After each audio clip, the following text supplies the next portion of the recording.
Ils ont constaté que la concentration d'insuline avait presque doublé après son administration. C'est l'endroit où vous devez injecter votre insuline si vous voulez qu'elle agisse le plus rapidement possible.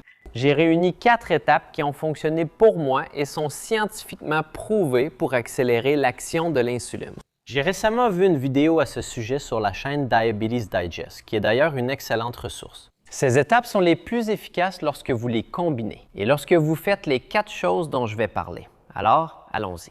Étape 1. Utilisez l'insuline à action la plus rapide disponible. L'insuline à action rapide commence généralement à agir en 30 à 60 minutes et atteint son effet maximal en 2 à 3 heures. L'insuline à action rapide, comme Humalog ou Novoloc, commence à agir en environ 30 minutes et atteint son effet maximal en 1 à 2 heures. Mais l'insuline ultra rapide, comme Fiasp ou Lumchev, commence déjà à agir en 15 minutes et l'effet maximal débute encore plus tôt, généralement dans la première heure. Ces délais peuvent ne pas être exactement les mêmes pour tout le monde à tout moment, car il existe un certain nombre d'autres facteurs qui influencent ces délais. Mais d'après mon expérience, une insuline ultra rapide comme Lyumjev, que j'utilise moi-même, est de loin la meilleure parmi toutes les insulines que j'ai utilisées. Donc, si vous avez de l'insuline ultra rapide, utilisez celle-ci pour faire baisser votre glycémie le plus rapidement possible. Étape 2. Choisissez le bon site d'injection ou de perfusion, l'endroit où vous appliquez. L'endroit où vous injectez l'insuline influence directement la vitesse à laquelle elle est absorbée et la rapidité avec laquelle elle commence à faire baisser votre glycémie. Il existe 4 sites approuvés pour les injections d'insuline: l'abdomen, le haut du bras, la cuisse et la partie supérieure des fesses. J'utilise aussi mes poignées d'amour et le bas du dos, mais c'est mon cas. Les cuisses et le haut des fesses ne sont pas idéaux si vous souhaitez que l'insuline agisse vite. Évitez-les. Et oubliez aussi le bas du dos, car ce n'est pas rapide non plus. L'arrière des bras permet une absorption plus rapide de l'insuline, mais l'abdomen reste le meilleur choix. Il est prouvé que l'insuline est absorbée le plus vite par le ventre. Et je peux le confirmer d'après mon expérience personnelle, je vis avec ça depuis plus de 34 ans et ça continue. Vous pouvez faire une injection n'importe où en dehors d'un rayon de 2 cm ou de 2 doigts autour du nombril. Mais Scott, de la chaîne Diabetes Digest, a justement fait remarquer qu'une étude avait prouvé que toutes les parties du ventre ne sont pas exactement identiques. Certaines zones sont plus rapides. L'étude a montré que les injections dans la région épigastrique, soit la partie supérieure centrale de l'abdomen, ont un taux d'absorption bien plus élevé que les autres parties du ventre. C'est l'endroit où il faut injecter votre insuline si vous voulez qu'elle agisse le plus rapidement possible. Quel est votre site d'injection préféré pour l'insuline? Dites-le moi dans les commentaires. Et pendant que vous y êtes, pourriez-vous me rendre service et cliquer sur le bouton j'aime pour que cette vidéo puisse toucher plus de monde? Quand nous utilisons l'un des sites mentionnés, nous injectons l'insuline dans le tissu adipeux sous la peau. C'est là qu'elle doit être injectée selon tous les médecins que j'ai consultés.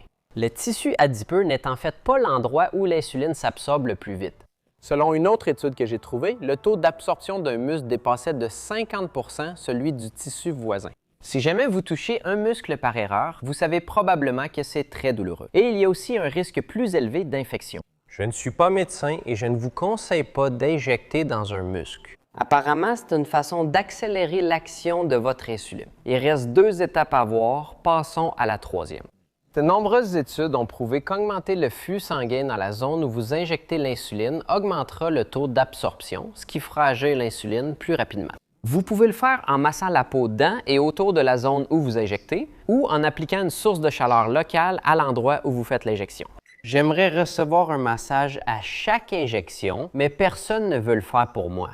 Si vous ressentez la même chose, essayez de vous masser, même si ce n'est malheureusement pas aussi excitant. Ou vous pouvez essayer une source de chaleur locale. Une étude a été réalisée en 2012 avec un appareil appelé InsuPatch, qui chauffait une zone autour du site d'infusion de la pompe à insuline à 38,5 degrés Celsius. Ils ont constaté que la concentration d'insuline avait presque doublé 30 à 60 minutes après son administration. Et la glycémie était nettement plus basse, jusqu'à 3 heures après l'injection, lorsque le patch Insu était utilisé. Après 1 heure, la glycémie était inférieure de 34 mg par décilitre. Après 90 minutes, elle était inférieure de 47 mg. Et après 2 heures, elle était inférieure de 41 mg. Malheureusement, le patch Insu ou tout dispositif similaire n'a jamais été commercialisé. Mais cela ne vous empêche pas de masser la peau manuellement ou de réchauffer tout le corps. Sauna, par exemple, s'est avéré avoir des effets similaires. Gardez à l'esprit qu'une température très élevée peut détruire l'insuline, alors n'apportez pas d'insuline au sauna. La 4e étape pour accélérer l'action de votre insuline est de solliciter la zone d'injection. Faire de l'exercice et rester actif améliore la sensibilité à l'insuline, donc c'est jamais une mauvaise idée. Mais si vous faites travailler les muscles autour de la zone où vous allez injecter l'insuline ou de celle où vous venez de l'injecter. Le flux sanguin augmente dans cette zone car les muscles ont besoin d'oxygène, ce qui accélère l'action de l'insuline. Si vous injectez dans le ventre, faites quelques abdos tranquilles. Pour accélérer l'action de l'insuline, il faut surtout surveiller les pics de glycémie après les repas. Vous allez sûrement manger bientôt, non? Cliquez sur cette vidéo pour découvrir comment je gère les pics de glycémie après les repas. Je vous retrouve là-bas. Ciao!